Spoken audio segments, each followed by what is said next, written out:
He will never cross the river. He knows it. God told him, no appeal, no second chance. And yet he spends his last days pouring everything he has into a generation he will never follow into the promised land. That is either the saddest thing in the Bible or the most faithful.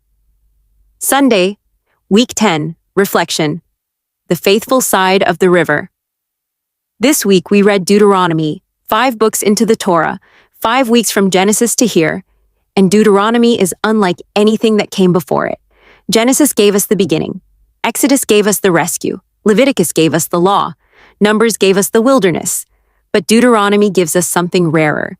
A man standing at the end of everything he has, giving it all away. Moses doesn't get the land. He gets the view from Pisgah. He gets to see it from a distance. And then he dies.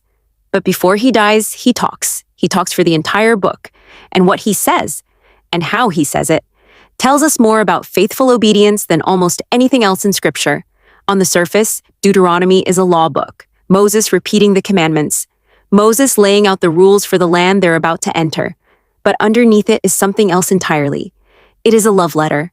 Read it again slowly and you hear it. The urgency underneath every command. The be careful that appears in almost every chapter. The pleading beneath the warnings. Moses isn't delivering legislation. He's trying to protect people he loves from a disaster he can already see coming. He knows them. 40 years in the wilderness, he knows exactly what they will do. He knows the full stomach is coming. He knows the fine houses are coming. He knows the slow drift is coming. And he cannot go with them to stop it. So he says everything he knows, one more time, as clearly as he can. That is the book of Deuteronomy, a man who loves God and loves these people, spending his last breath trying to give them both. Moses spent more words on one warning than almost any other. Not the pagan nations, not the false prophets, not the foreign armies waiting in Canaan, the full stomach. When you have eaten and are satisfied, be careful that you do not forget the Lord. The wilderness was brutal, but the wilderness kept them close to God. You don't forget who you depend on when you're hungry and thirsty and the only food appearing every morning is the food He's providing. The land was going to be different. Wheat and barley, vines and fig trees. Wells they didn't dig.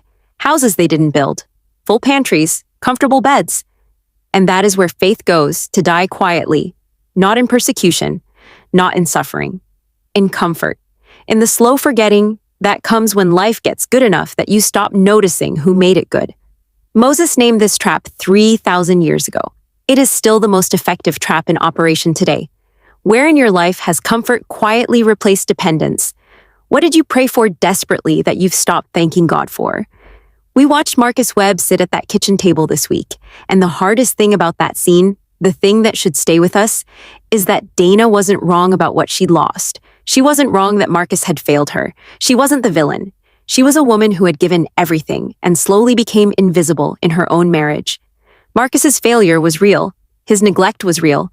The cost she paid was real. And still, when the ultimatum came, the answer God required was the one that broke everything. Moses didn't soften this. He looked at the people who loved him and said, if someone you love, your brother, your child, the wife of your heart, your closest friend, comes to you and says, follow me away from God, you do not yield. You do not follow. This is the command that makes comfortable Christianity impossible, because comfortable Christianity always finds a way to make God's call negotiable, to make obedience conditional on the cost being bearable, to decide that surely a loving God wouldn't ask you to lose something this precious. But Moses had already lost the land, the thing he wanted most, the thing he had worked 40 years toward. God said no. And Moses didn't stop. He didn't walk away. He climbed the mountain, looked at what he couldn't have, and came back down and kept pouring himself out for the people. That is what total loyalty looks like when the cost is real. What is God asking of you that you've been negotiating around? Is there a voice in your life, someone you love, that has more authority over your obedience than God does? The rule God gave Israel's future kings is one of the strangest commands in Deuteronomy.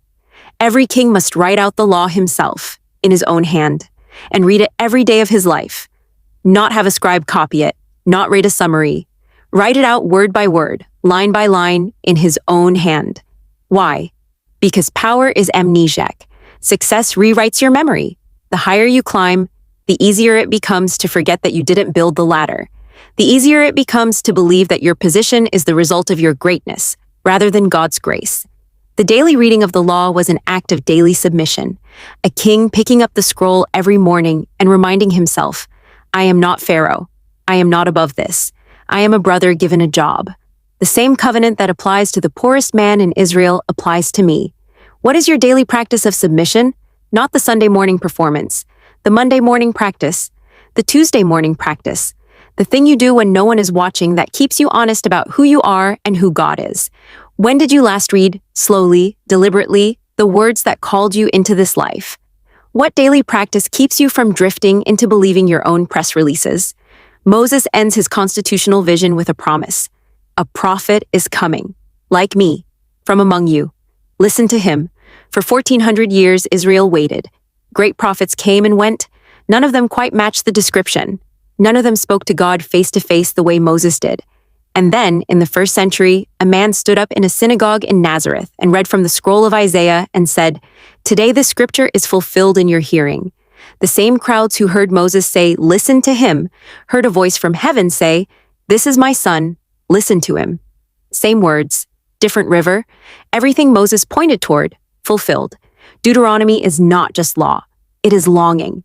It is a man who saw, from the far side of the Jordan, something he couldn't fully name. Something that would make even the covenant he carried look like a shadow of what was coming. We are not on Moses' side of the river. We live in the fulfillment of what he could only see from a distance, which means our obedience should be deeper, our gratitude louder, our loyalty more total. Not because the law demands it, because love does. Moses poured everything out for a land he would never enter, a people he would never follow, a future he would never see. What are you pouring yourself out for? And does it still cost you something? Or have you found a version of faith that's comfortable enough that you've stopped paying anything at all? The Jordan is still there. The land is still waiting. The question Moses asked 3,000 years ago is the same question on the table today. Do you love him? With all your heart, all your soul, all your strength.